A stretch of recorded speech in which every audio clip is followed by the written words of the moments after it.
CPM party Narayankhed నియోజకవర్గ పరిధిలో ఈరోజు కంజీపూర్ అనే తాండా సంబంధించినటువంటి పర్యటన చేయడం జరిగింది.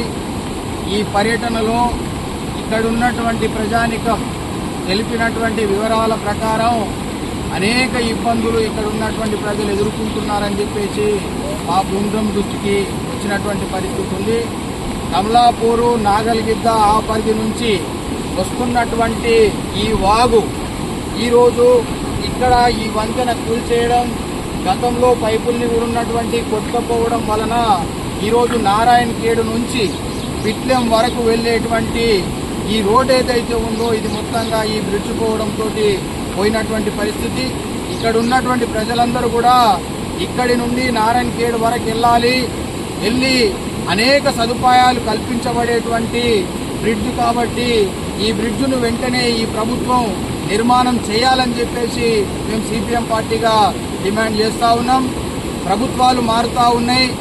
ఏ ప్రభుత్వం అయినా సరే గతంలో ఉన్నటువంటి కాంగ్రెస్ ప్రభుత్వం కావచ్చు, ఇక్కడ బ్రిడ్జ్ శాంక్షన్ అయిందని చెప్పింది. తర్వాత వచ్చినటువంటి టీఆర్ఎస్ ప్రభుత్వం కూడా ఇక్కడ బ్రిడ్జ్ శాంక్షన్ అయిందని చెప్పింది. ఇప్పుడున్నటువంటి ప్రభుత్వం కూడా బ్రిడ్జ్ శాంక్షన్ అయిందని చెప్తా ఉన్నారు. సుమారుగా 30-40 సంవత్సరాల నుండి ఇక్కడ ప్రజలకు ఓట్ల కోసం మభ్యపెట్టి ఓట్లు వేసుకొని ఈ బ్రిడ్జ్ శాంక్షన్ అయ్యిందని చెప్పి చెప్పుకుంటూ పోతా ఉన్నారు తప్పితే బ్రిడ్జ్ నిర్మాణం అవుతున్నటువంటి పరిస్థితి మాత్రం లేదు. మరొకవేళ బ్రిడ్జ్ నిర్మాణం శాంక్షన్ అవుతే మరి నిర్మాణం కాకుండా పోతుంది అంటే శాంక్షన్ అయినటువంటి నిధుల్ని, ప్రజాధనాన్ని ఎవరు కాజేస్తున్నారని చెప్పేసి కూడా ఈ సందర్భంగా సిపిఎం పార్టీగా మేము ప్రభుత్వాలకు డిమాండ్ చేస్తా ఉన్నాం. ప్రస్తుత ప్రభుత్వం అనేక మాటలు చెప్పి అనేక హామీలు ఇచ్చి అధికారంలోకి వచ్చి 20 నెలలు అవుతుంది. మరి 20 నెలల నుండి ఇలాంటి సమస్యలు ఈ ప్రభుత్వానికి కనిపించడం లేదా? గతంలో ఉన్న ప్రభుత్వాలు పట్టించుకోవడం లేదని చెప్పేసే ఈ ప్రభుత్వాన్ని ప్రజలు ఎన్నుకున్నారు. మరి ఈ ప్రభుత్వం కూడా ప్రజల సమస్యలు పట్టించుకోకపోవడం అంటే కరెక్ట్ కాదు.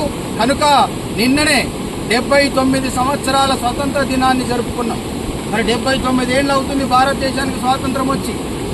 మరి 79 ఏళ్లల్లా మరి ఎందుకు ఇలాంటి ఇబ్బందులు ఉన్నాయి, ఇంకా ప్రజలు ఎందుకు అడుక్కోవాల్సినటువంటి పరిస్థితి వచ్చింది అని చెప్పేసి కూడా ప్రభుత్వాలకు మేము హెచ్చరికలు చేస్తా ఉన్నాం.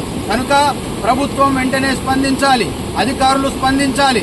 అధికారులు వచ్చి ఇక్కడ పర్యటనలు చేసి ఇక్కడ ఉన్నటువంటి పరిస్థితుల్ని గమనించి ఆ పద్ధతిలో ఖచ్చితంగా ఈ సమస్యను పరిష్కారం చేయాలి.